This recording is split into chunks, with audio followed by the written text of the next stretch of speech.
we are. In today's video, I am going to do a review of the amazing Hensley Hitch. I guess that's a little bit preview. I really am happy with this product. Here's the backstory. So we came to Florida and went home earlier this year. It was our first really long, like thousands of miles trip.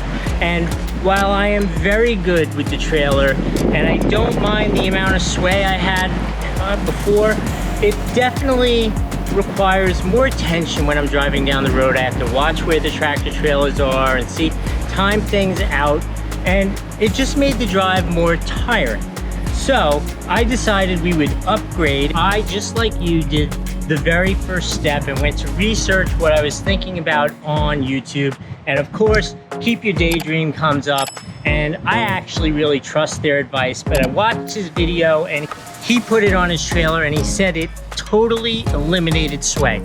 And I got really skeptical about that because that just seemed impossible. But at the same time, as I researched more, lots and lots of people said it is an amazing product. So we went and we bought it. There's a whole install video where I'll put the link up here if you want to see how to install it. This is just a conversation on what it was like. And when I tell you it was a game changer, it was like an entire different vehicle. There was absolutely no sway, no movement. It was crazy.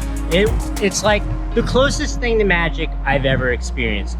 So if you're at all curious about putting this on your trailer, if you don't like the motion in your trailer, or even you're okay with, like I was okay with the amount of motion, I just wanted to make my experience nicer, easier, more pleasurable. And so I invested. It is expensive. It is a major investment, but when you consider what you have invested in your vehicle and this, how long you're gonna have it, it's pennies on the dollar as time goes forward. I would definitely suggest you add it. If you have any questions, put them in the link below. I'll be happy to answer them. That's my review of the Hensley Hitch.